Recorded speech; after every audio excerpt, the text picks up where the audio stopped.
I look bad.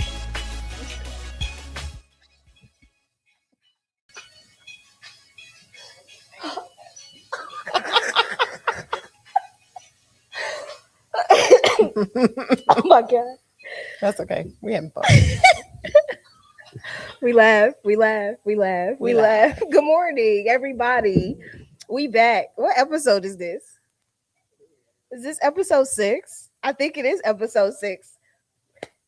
If it's not 6, then I am bad and I don't remember. But I am so happy to be here. Yay. We back. And we got a guest, Dr. Deborah. I'm sorry, y'all. She made me laugh before we came on. And if I sound like I'm going through puberty, excuse me. This weather is doing something with my life right now. We were talking about angles on cameras. Y'all, she had me dying. I'm so sorry. Which makes me excited to have you here and to get into a conversation about the journey, the leadership journey, girl. Hey, thank you for being here. Thank you for accepting the invitation. I was glad like, to be here. well, this Auntie Deborah, okay? Auntie Deborah, Dr. Deborah to y'all.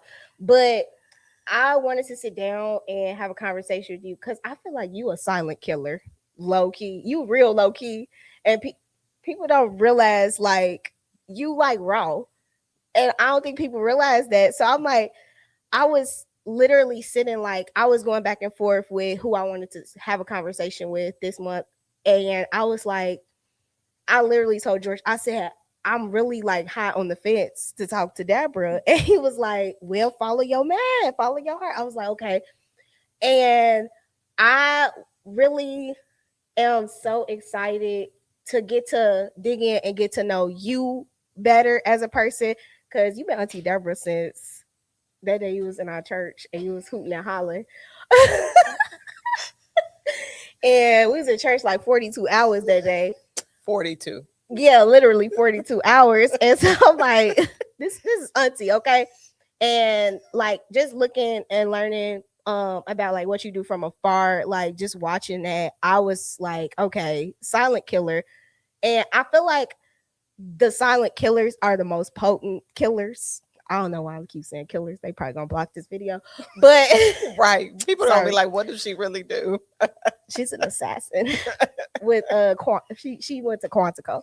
But no, yeah, let's talk, girl. This girl. I'm so happy you here. I'm glad to be here. It's layered. It's layered. Mm-hmm. The silent killer is layered. Yes. I mean, whatever, like Shrek, like onions, layers. But let's get into you as who is Dr. Deborah? Because you just not Deborah Anthony. You Dr. Deborah Anthony. And I know you hold many CEO bags in your hands. So let's get into it. Okay. Who is Dr. Deborah? What does Dr. Deborah do? Okay. So let's start with mom, wife first. So that is my first CEO job. You got some raw kids. They my friends.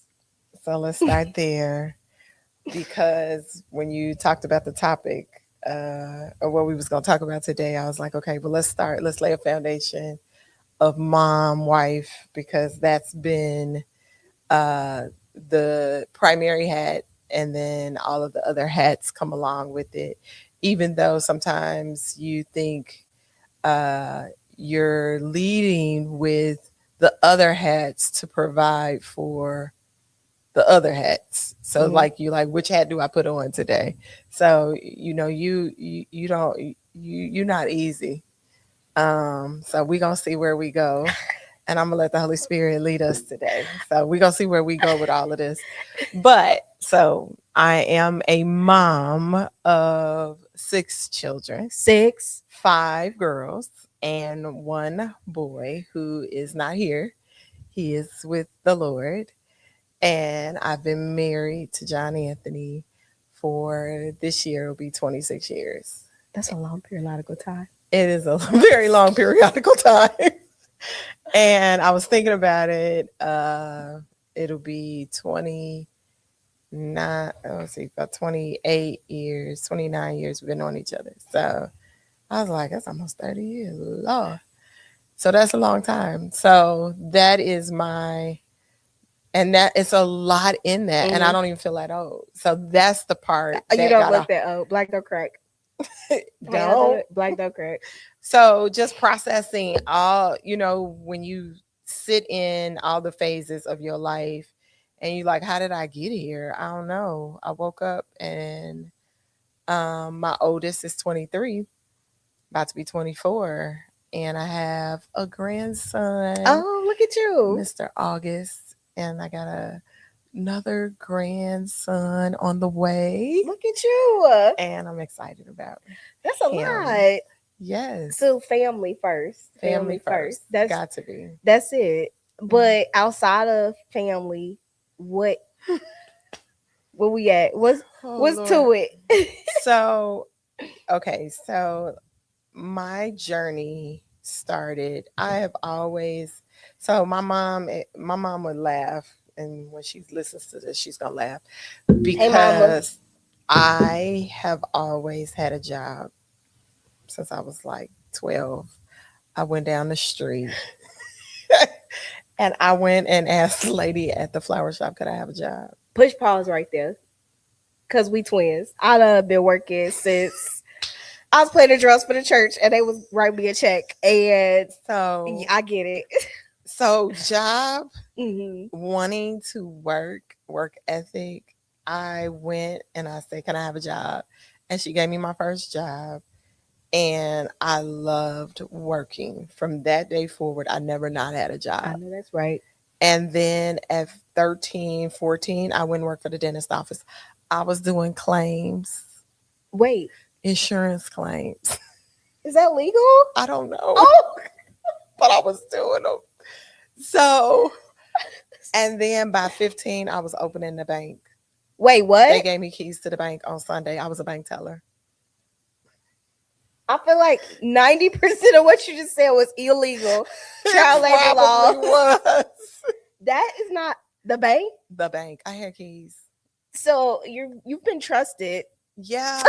I literally opened the bank on Sunday morning and I was a bank teller with a cash box and everything. Opening the bank on 95th and Western. What's the name of this bank? Is it still open? Because I'm finna call on them. It's still there. It's a different name. I'm finna call on them because it's child labor laws. I worked there for like 4 years, all throughout high school. Yeah. So you were basically responsible for like ever. Yeah, but I thought I was grown. Uh-oh. That was the problem. My mother was like, you thought you took care of yourself. I really did. So did that create... With my $4.25 an hour. That's how much they paid you? Yeah, that was horrible, wasn't it? That was minimum wage. $4.25? That was minimum wage. What was that, the 1600s? I'm sorry. But when you say you thought you were grounded, how did that like shape you to in your adult years? Like how did that like that shaped me to believe it? Well, it really shaped my business mind. Okay. And so I learned entrepreneurship by these two Black women who owned the flower shop. It was a Black woman. The woman that was a dentist, she was a Black woman. And so I really learned entrepreneurship by these women. They were the baddest mama jammas. I tell you, I will never forget them. They made an imprint in my life of women in entrepreneurship. Totally. And so they ran their own flower shop and their own dental practice. And I'll never forget them for what they just really inspired me to do. And from there, I went to college. Actually, I thought I was going to work at the bank and make a career of it. And if I didn't have a mama that was like, oh, you going to school. And she went and took me to DeVry. And that's what changed my life. And registered me and said, you're starting school. And that's what changed the trajectory of my life. Her taking me and registering me for school. So it was like you didn't have a choice. No, I didn't have a career path. It was the bank. But think about it. Like you were like, I don't know. I could see you being like a CEO of a bank at that point. But they don't make no money. They don't? Ooh. No. Cook, sorry. I did not know that. You just educated me. I thought they was. And not in real life. Okay. Dang. Not in real life. So thanks to the two women that instilled the work ethic even more in you, and mama, because Thank God for mama. mama 'Cause was like, it's more to you than cashing these checks for these people and running out these ones and 20s. Okay. she was like, "You're going to school," and she enrolled me in business school, and I finished my bachelor's in 2.5 years. Wow. And it was because you went all year round, you never stopped. Okay. So it was a 2.5 year bachelor program. And literally 20 years old, I came out and um, got hired, and I was making $60,000 a year. So you understood, like, I'm here, I'm getting this done. And but how did that ever like put unwanted stress on you at any point at that young age? Because when I was Yes. 20, I was still in just regular undergrad. I wasn't I doing was nothing. not normal. That's what I'm trying to tell you. It was not normal. 20 This years was old. not normal. You grow. So at that point, you probably out the house. I bought my first condo at 20 years old. 20 years old. I'm still in the dorms. I'm not thinking about moving out my mama's house. It wasn't normal. It was not okay. So like, okay, you did your undergrad 2.5 years, you said. So how did we get to doctor? What's that path? I mean, I did that in the last couple of years recently. So that's recently in the last 2 or 3 years. Okay. So hold on. Wait. I'm jumping the But gun. I did my MBA within the first, when I finished my bachelor's, within the first 5 years of graduating from my bachelor's. I did it within. I was 9 months pregnant walking across the stage with my oldest finishing my MBA. Miss Girl, do So I you was go on like vacation? 23. I think I was 23. Did you ever go on vacation? No. How do you manage all of That that was at that young crazy. age? That was And ludicrous.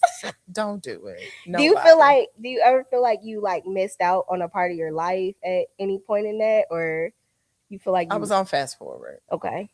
but I was on my way. I was on my way to going nowhere.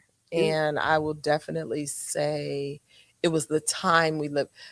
Uh, Dr. G was talking about this the other day. She was saying we were latchkey kids. We were the generation that independent woman. You were trying to go somewhere. I Mm-hmm. don't know where we were going, but we were trying. We were goal oriented. We knew we wanted to get somewhere. I don't know where we were going, but we wanted to take care of ourselves. We wanted to be. And then you grew up in the church. You got to get married. You got to hurry get married. You're gonna burn.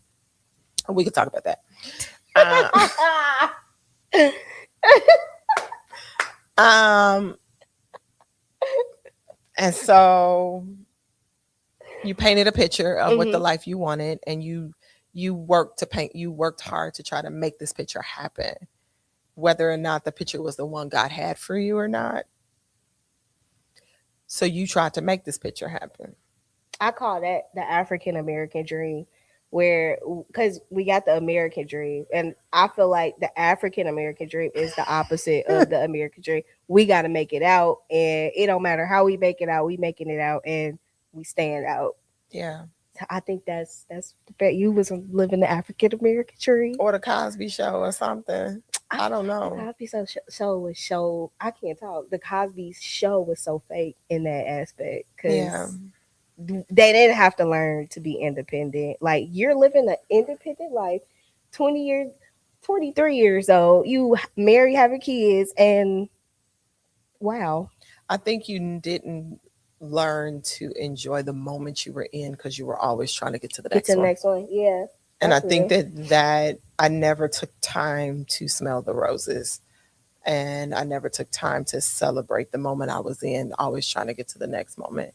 And if I have to say, that was one of the things that uh one would say, Deborah was a driver. You're a driver. And I think that, yeah, that may be an attribute. That's not who I am, but that Mhm. may be an attribute of something that is an engine inside of me to get things done. I don't want that to be my identity, Mhm. but definitely, do I know how to get things done? Absolutely. But do I want to be known as that's who I am? Mhm. No. Have I, as I've gotten older, have I slowed down and I'm like, hold on, wait a minute. let me not miss out on some of the most important things of life. Yeah, I mean, I've slowed down quite a bit, and life will slow you down. There's some things that will happen that'll say, hold on, let me rethink some things. But it took me a long time to slow down. And so I'll definitely say that I can't say child one slowed me down. I can't say child two slowed me down. I can't even say child three slowed me down. I think by child number four, things slowed down for me. Okay. Now, how did that path in your life, well, we at 23, how did that shape you into your leadership? Like, what was the most pivotal moment in all of that outside of the young women that were like, that took you under their wing? Like, what stood out in your path that made the leader today that you are? I would say um, I went into manufacturing, food That's manufacturing. that's different. Okay. Yeah, it was different. But I liked the money. The money was amazing. It was called we called them gold handcuffs. Gold handcuffs is like you're in prison, but they go. And so so Dig there, dig there. What is that? golden handcuffs. You making a lot of money, but you are not happy. I've been there. You making so Been much there. money. I was a prison to a job. Yes, I I was. mean, they Woo. go, they shine, they bling, but you don't leave there. And literally, you work every shift possible. And I was a manager. I started out as a supervisor and at the largest manufacturing cookie factory in the world. So that was the thing. Like, so pride. I mean, pride is a beast when you have titles and you have and back then that was a thing. Mm-hmm. You could afford whatever you wanted, but you had to work. How long did you have to work? How many A shifts did skill you have get to work? hours. Yep. You had 401ks, you have all of the golden handcuffs, but at what cost did it cost you to have all those things? And so yeah, I had my own place at that age, but I had student loans, I had all of the things. So, it's cool to say some of those things, but at what cost? Mm-hmm. Some of my friends were still living at home, still living their best life, but yet I could say I had accomplished all these things, but I had debt up my eyeballs. So, what good is all of that to Right. say you've accomplished all of those things? But yet, and I've been to Paris, and I did go on vacation. I went to Paris. I had did all of some of those things, but at what cost? That's always my question because I need to know like how do people deal with self care? Hmm. Like, cause I'm a big vacation. I will hop on the plane and be bad, and y'all not gonna know until I come back 6 months later. Like, I'm like, you're not gonna know. But I always like want to make sure I ask, how do you like just step back? And I feel like doing all that, making all that money, vacation is the number one thing. Okay, a nice car, sure, but a vacation to step outside the world that you like living in and the busyness of it. I always want to ask that because I be nosy about vacation. I love vacation. I think I would have done more had I not always been trying to get to the next moment. And I Got think you. you got to be careful that you don't try to get to the next moment. And I think it took me a long time to recognize that I was living in this cycle of getting to the next moment because the promotions came. And so I cannot say that the leadership opportunities kept coming. I Mm-hmm. mean, leading, that's the part about leadership. People need good leadership. So Absolutely. then the leadership ain't the problem. People are always looking for people that's willing to lead. And I'll never forget my interview. They said, how do you know you're a good leader? I said, I like being bossy. And That it was, sound like me. I'm sorry. I said, I like telling people what to do. And it Oh was my like, god. and I did. And they were like, well, how do you, I said, I come from a big family. And that was my point of reference. And then I told them all my job experiences. And what was interesting about uh, the opportunity to lead people, and I didn't know any better, I was young, but one of the things that it did develop in me was pressure. I learned how to work in a lot of pressure. So I would say I will never take anything. I never regret my experiences Mm-hmm. because they all developed my ability to grow under hard pressure. So manufacturing, it built a lot of character in me Mm-hmm. of learning to work under extreme circumstances. So, okay, you gave me a perfect segue. Pressure. What moment of pressure in your life where you could not lay down mama, wife, leader? You can lay down none of the titles that you had. Like, what moment have you experienced that you wish you could have laid down that all, but you could not? Hmm. Did I go too deep? I'm sorry. do we sit back because these recline? Do we? Um, I have had several um, different experiences, I will say, but I will say that, one of the things today, I was on a prayer call for a family, Cause she pray y'all, okay? and a family that their son had committed suicide. Okay. And I prayed as if it was my own family today. And I knew what to pray for Mm-hmm. because when I was in that circumstance 4.5 years ago, I knew what I needed someone to pray for me for. Mm-hmm. And so it's when you're in those life crunches where you can't fall apart. And you can fall apart, but you still have to be who you have to be to all of the people that you have to be them to. And um, I don't know how not to be mama. I don't know how to not be wife. I don't know how to, and I mean, you feel responsible. Mm-hmm. I don't know if that's coming from a large family, and I don't know if that's coming from a black family, Mm-hmm. that you always feel responsible, whether you are responsible or not.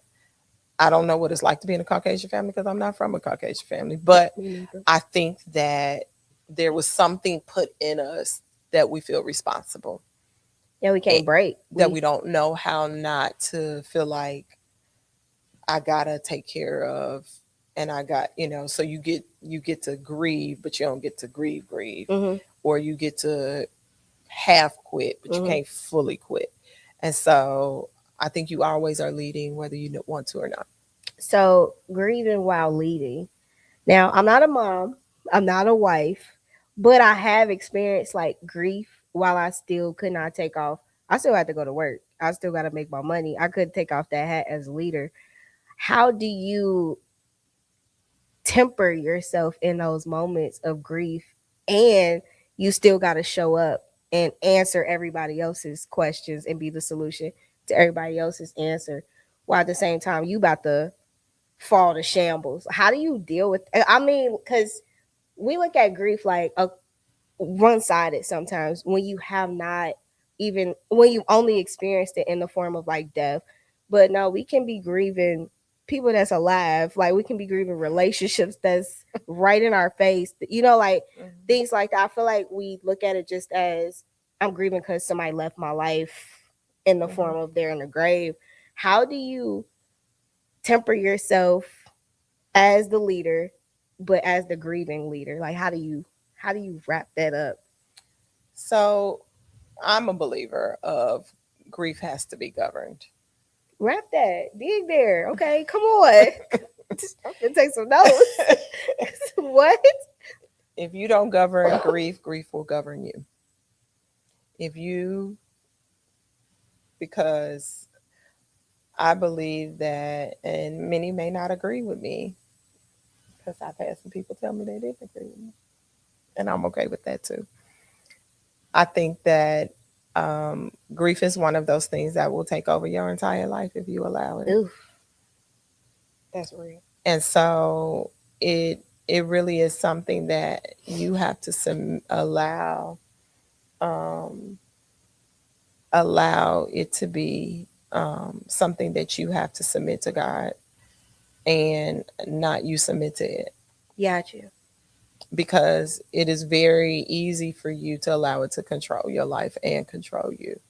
And so um, I don't say you ignore it and pretend like it's not there, Mm-hmm. but it definitely is something that you have to deal with and not ignore, Mm-hmm. um, and not pretend like, oh, I'm not. I'm just. I'm okay. I'm gonna sweep it under the Yeah. rug and pretend like it didn't happen, or I'm a. I don't think that in our communities that we had a healthy way of dealing with Mm-hmm. grief, like getting a whooping and somebody telling you to stop crying. It never made sense. Shut up before I give you something to cry for. What are you talking about? What are you talking I'm about? already crying. Why do I have to shut up? Why Like, are we doing this? So there was already some dysfunction. confusion. You're hitting me and you're telling And me you to told stop me to crying. shut up. You're Like, telling me to stop crying. how do I do So that? we already are struggling in some areas that weren't making much sense. So we already at point zero, we're already at dysfunctional with grief. Why? We're confused. Any moms, tell us that. Why did they ever make? Have you ever said that to your kids? You're pinching me and you're telling me to stop with the attitude. Fix your face. I can't. Like, that hurts. What do you mean? And if you listen to my daughter, she would say I did some of those things initially until I realized they made no sense. But I you repeat what somebody else did to Right. you until you learn and you do better. Right. I'm saying, though, I'm connecting that to how we didn't know how to regulate our emotions. Mm-hmm. And I'm connecting it to grief because we were taught to suppress, we were taught to bury a lot of things.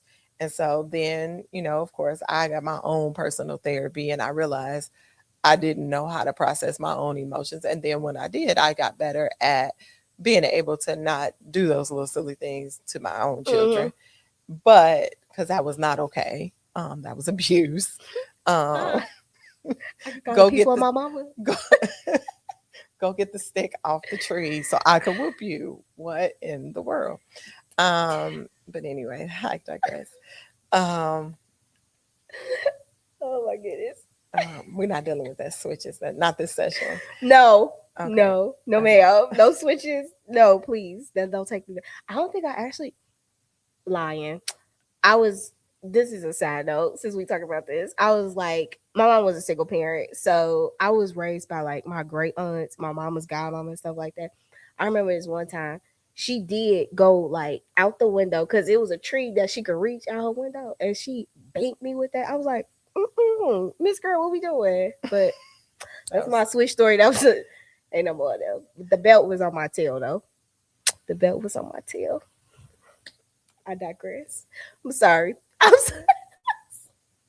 I'm sorry. Go ahead. I'm sorry. That's my love. Side note. You have to bring us all back. Sorry. Bring us all back in. Bring us back because that's. I think I'm still I got a flashback. I did. I had a flashback. Reach out there with. Okay. Let's reach that back. But yes, go back to help us back talking about what you would say, how you were grieving, in learning how to grieve. I think I want to ask because I think this is personal. How did you learn to show up for yourself first, or did you learn to show up for others first? How did that look for you? I would say in trauma, I would say, they say in airplanes, they say put the mask on yourself first. Yeah. I won't say that it was my reaction. Really? No. I would say it was secure my children first, secure to make sure they were fine first. Then I made sure so I believe that that God is the source of my supply. And so I believe that God took care of me, which gave me the strength to take care of my children and make sure that they were fine. So I can't say that I knew how to put the mask on myself first and Mm-hmm. all of that kind of stuff. I mean, that sounds great. And maybe on a plane that will be a true statement. But in the case of trauma and tragedy, I believe that I truly knew I had enough maturity to know how to plug into God, and God surrounded me with just strong people to be able they were able to be a source of strength to me, from then my family to be a source of strength to me, and then of course me to make sure that I'm able to be what I need to be to my family and my children. All right, I gotta ask, did your oxygen ever run out? Absolutely. And at what point did you have to be like, okay, I'm empty. I can't I can't show up. um I would say yes, but I think that I believe in lifelines. Okay. So I have a principle of lifelines. I believe that you should always know how to have people in your life that you can reach for lifelines.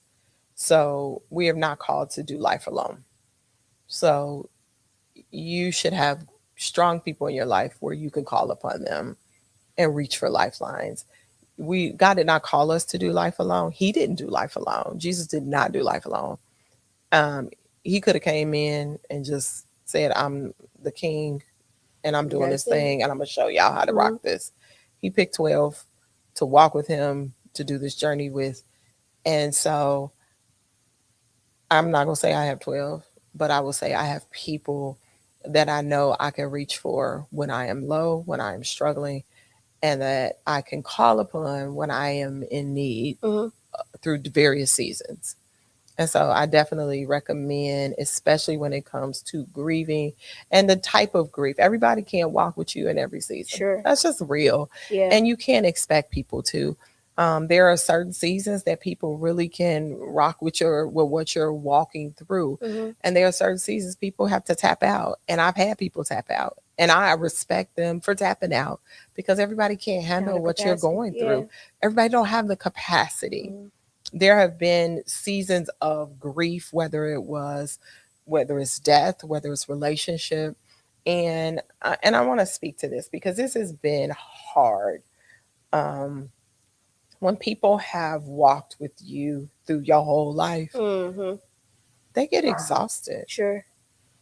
and they like, "You're exhausting," That's the truth. Like, I get it. and they like, "I'm good. Mm-hmm. Have a great day." And I've had people walk away from me, and it was painful, but I get it. Too much is given, much is required. And it's okay to say, "Gabby, I'm good. I gotta go. I gotta take a different turn. Mm-hmm. I gotta go left." That doesn't mean you stop doing what God calls you to do, because God has to have your life still going down a path. Your suffering is not predicated on whether or not I could walk with you or not through your suffering, You right because you there. still gotta obey God.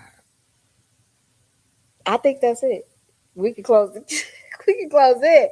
That's you just said a lot. I'm finna be processing that because that's like real life. Cause I feel like a lot of times, and I could speak to this too, not in the form of like someone in my life like passing away or anything, but I could speak to it like the fact that they say it's harder to grieve when the people are still alive.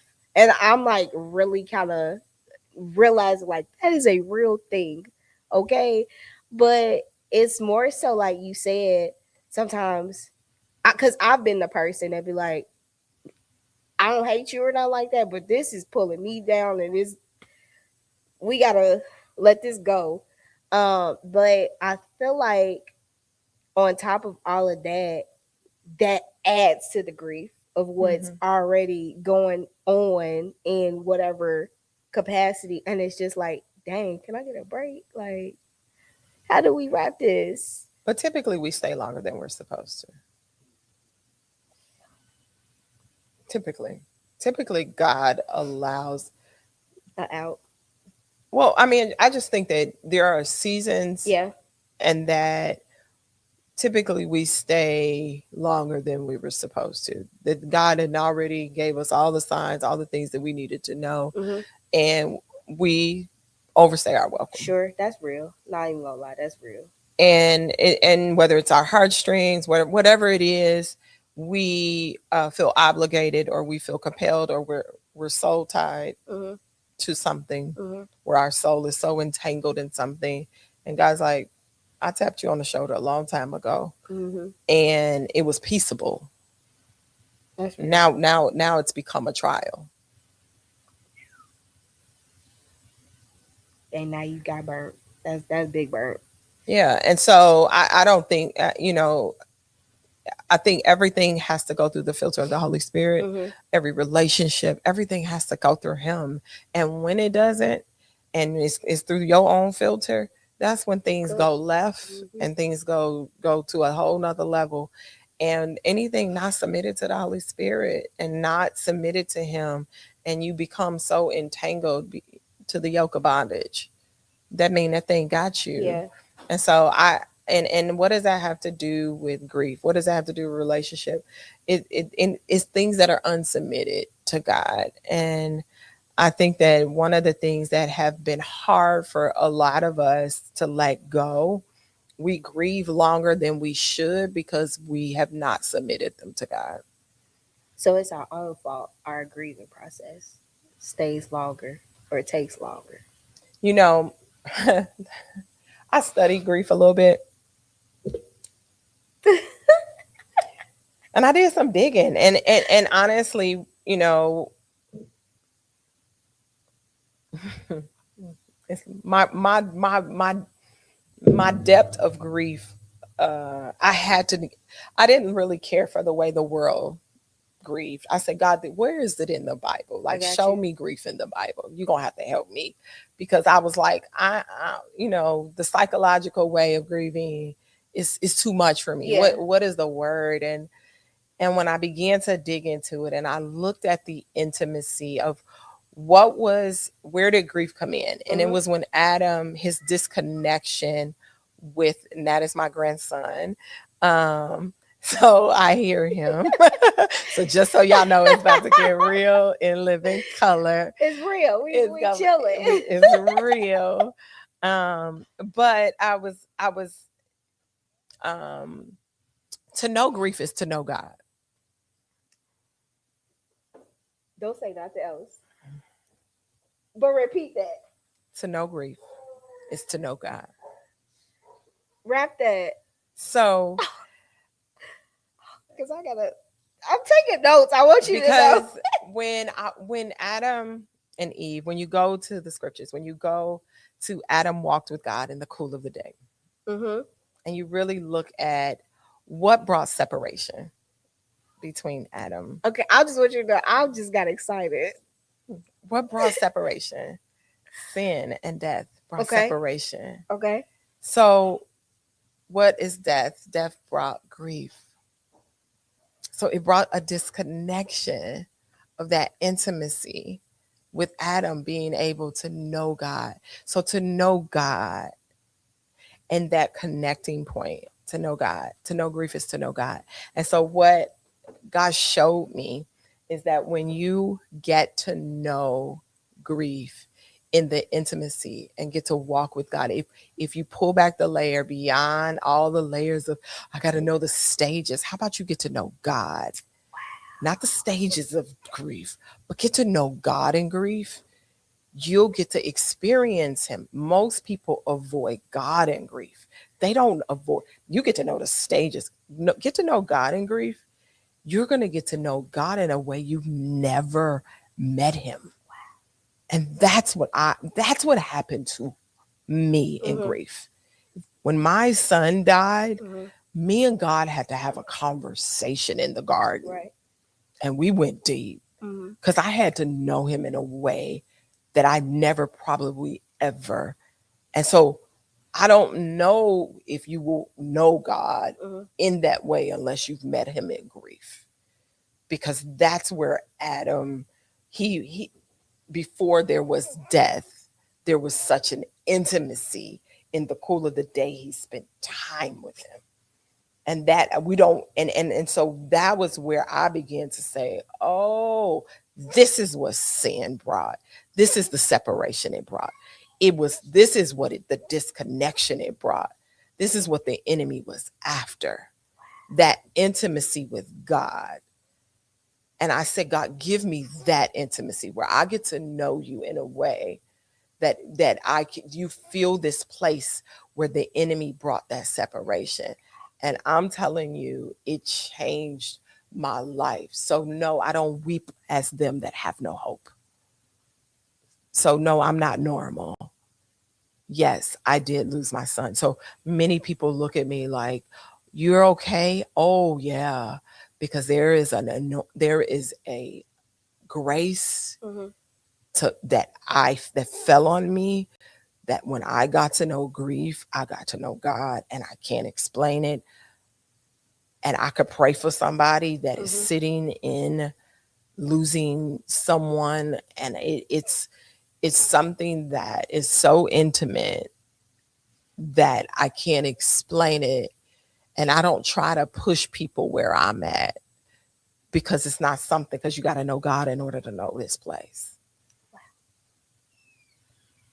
So and so it takes me into a vein, and so I kind of, I don't share a lot about it, because everybody doesn't, everybody you can't, people can't be where you are in grief, and I get a lot of pushback. So I'm real calm. Mm-hmm. And people say, well, what do you do with somebody grieving? The more severe the grief, the less you say. So the more tragic the grief, the less you say. Mm-hmm. So if someone lost someone with murder, or the more tragic, the less words you say, the more presence you give. Mm-hmm. God gives his presence. He don't give his words.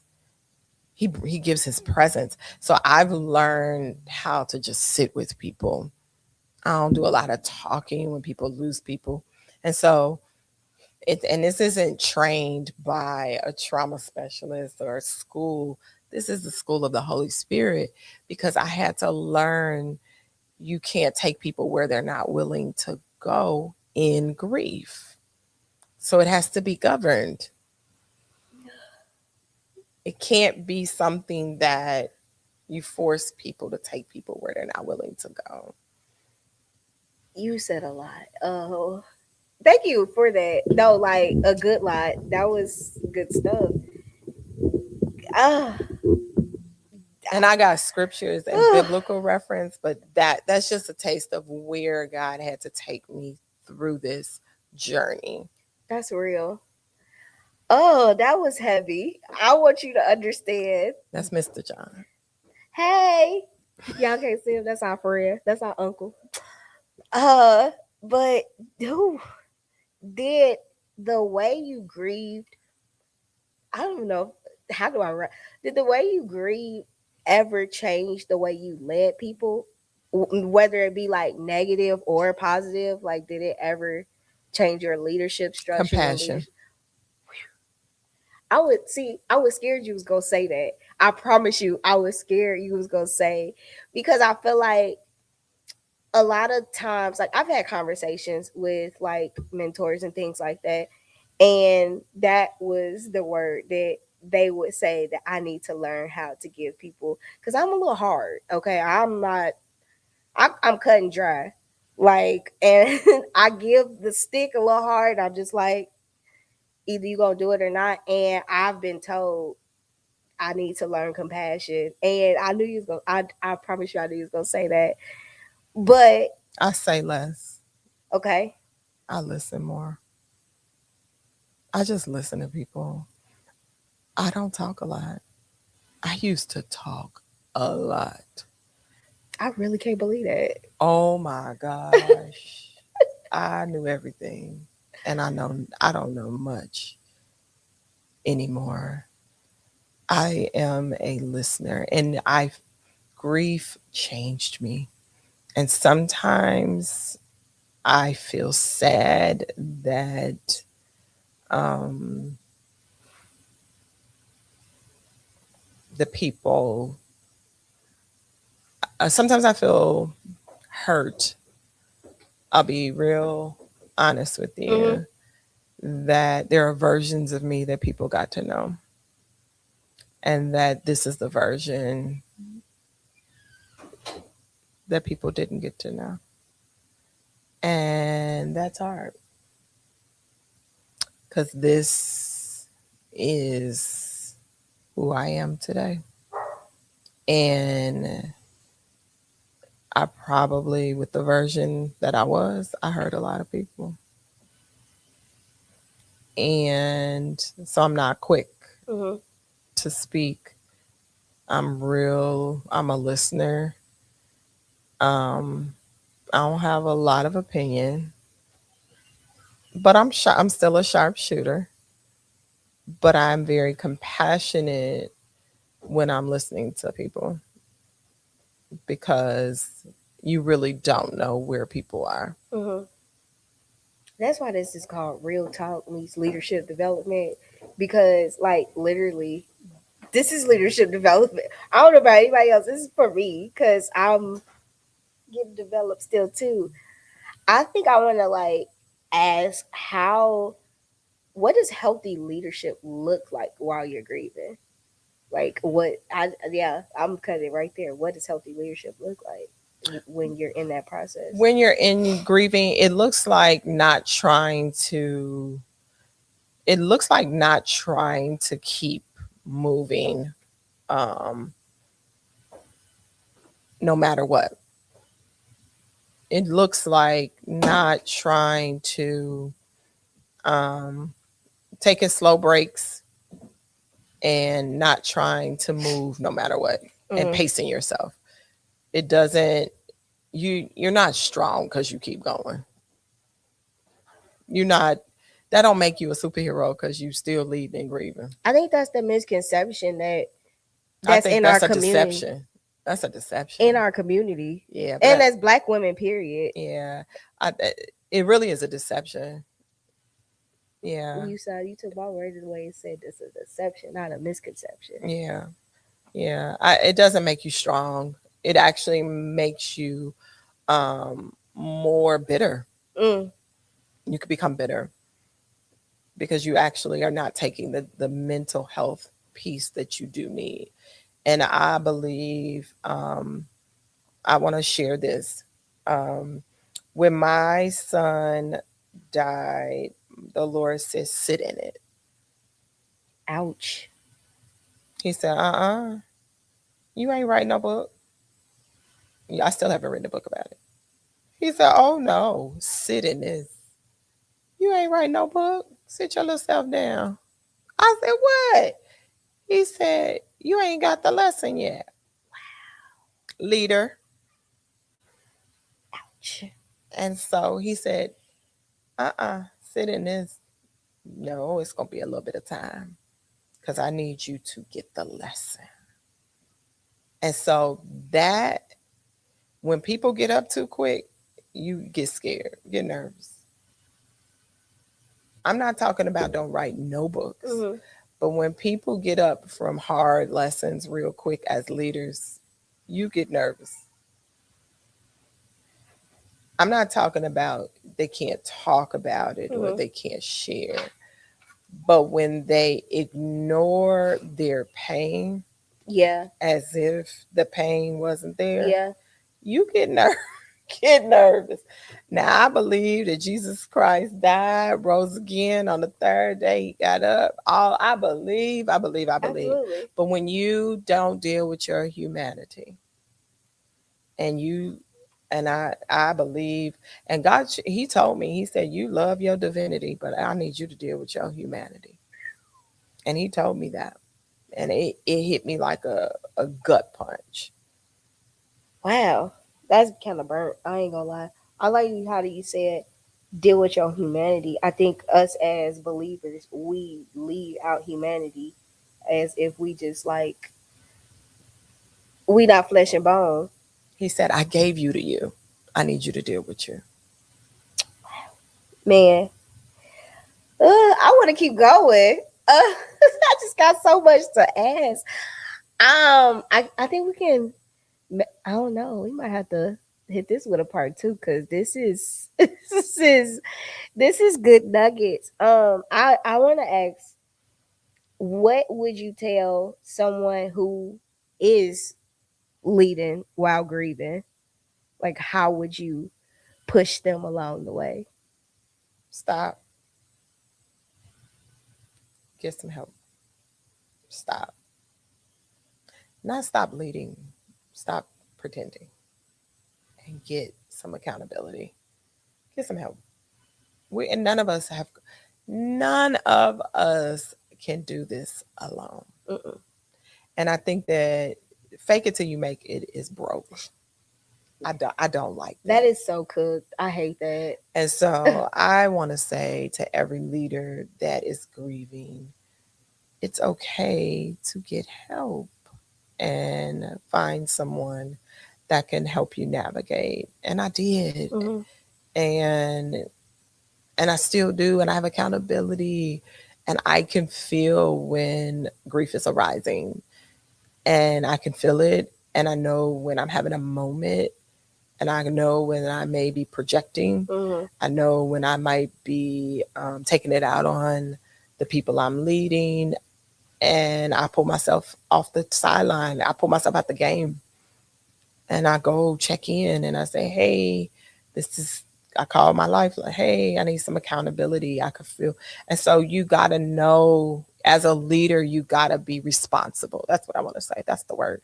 You gotta be responsible and know when you're having a moment, so that you can pull yourself out the game and get the help you need. I could like we deal with a lot of I'm good. Mm-hmm. You how are you? I'm good. Mm-mm. And close the door and you in shambles. You are not good. And I noticed that because that was me. Oh, I'm good. No, you're not. No, like I'll be honest. I for a long time I was dealing with some stuff, and what I would do is go home and I'll be in the bed with a bottle of wine from Cooper's Hawk until it ran out, and no, and then I'll get up like, "Hi, how are you? I'm good." No, you're not. But I feel like I notice that now when people rap that, and it's mostly us. How you do it? Mm-hmm. It's mostly us as Black women. We've been trained to Mm-hmm. be good when, like you said, we have to wear all these hats and Mm-hmm. make sure everybody else oxygen mask is on before ours. And even though I can't relate to the whole kids and but I can relate to like the people that I care about, and I understand, like you said, you gotta take time and make sure you Mm-hmm. first Yeah. in those situations. But I really believe, like when you said something, you said that, and we're trained to be just like, oh, I'm cool. And Mm-hmm. I see it so much now because I feel like I've overcome that. Mm-hmm. So it's easier to spot it. Like, you are not good. You're Like, not why are good. you lying? Mm-hmm. Get some help. This has been a time, okay? Dr. Miss Auntie Dr. Deborah. Mm-hmm. Thank you Oh, thank you. for sharing and being transparent. I think that's really important. A lot of people don't get to that place in their life where they can be honest, and you sat here and told your truth, and you help somebody. I Okay. hope so.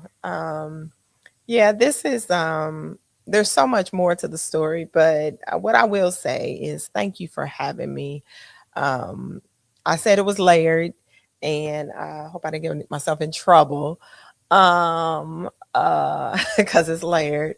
But I love what you're doing of just creating a place and a safe place for leaders to really just be honest. Mm-hmm. And I want to say that you don't have to, one of the things I appreciate about you is you've allowed yourself the space to grow. And, what you see is what you get. Absolutely. And thank you for just being that person, right? That people can just feel safe with and being themselves. So I appreciate you. And just the growth that you have, just putting it out there. You out there now. You can't go back. I'm sensitive. Uh, and this is gonna be, God is truly gonna bless what your endeavor to just challenge leaders I appreciate to that. grow. And so thank you Thank for you. Cause you about to make me cry. I'm sensitive. Thank you for those words for real. I had the I was gonna say the audacity, but I'm not gonna go there. It was just laid on my heart to come into these spaces because I feel like, and not just for me, like I dealt with so much, and I'm not afraid to tell how old I am. I'm 34 years old, and I've been through so much, like within my journey as a leader. Like I was getting in trouble because people was following me. Like it's not my fault. Like I'm the one that they said if Gabby jump off a cliff, you gonna jump with her. That was the trouble I was getting in, and I just came to a resolve. Like I can't run from it anymore, and I took it by the horns. I'm like, let's go. And I just really felt like there was spaces that I hadn't had the opportunity to talk about. So I knew other people hadn't had the opportunity to talk about as well. And I just feel like it would help people, to realize, no, you're not by yourself. If I was 22 years old and I realized there was somebody out here that had a job just like me since they was 12 years old, I would have been like, oh, I can push on. But there were many, many, many, many times I just was like, let me just be regular, God. Please, Mr. God. Can I just be a little regular. just regular? The chosen have no choice. They don't. And it sucks sometimes. I feel like, Mr. God, today. Yeah. But yeah, that's just where I'm coming from with it. And I'm just grateful that people do feel safe. I really take that as an honor. Like I do not take that lightly at all. Like when people, not just here in this space, but when people come to me and tell me stuff like, I did not want to know your business. And now I gotta hold it. And I just feel like I could tell you this. Okay. Why? Like, but I really appreciate that. And I feel like that's a attribute that God has like really blessed me with. And I feel like when God's people trust me, that shows me that God trusts me. So I'm gonna get off that soapbox. And I am so grateful for you once again. And we gonna tag all her. She's an author. How many books you done wrote down? 9. 9 books. She does everything. We joked the other day. I don't know if I could say this, but if I can't, then I'm getting canceled. But she was like, "I'm a Jamaican. I got 16 jobs." I know. But y'all gotta hit up Dr. Deborah. She's a wealth of knowledge. Go ahead. DeborahCAnthony.com. And that's gonna be tagged in the boxes wherever we got the boxes. The team got it. But thank you. I love you so much. I love you. You're so precious. And thank you for opening up your space to us. And maybe we'll see you again. I hope. Thank y'all. I love y'all. And this is episode 6, right? I said it right. Thank y'all for staying with us. Bye.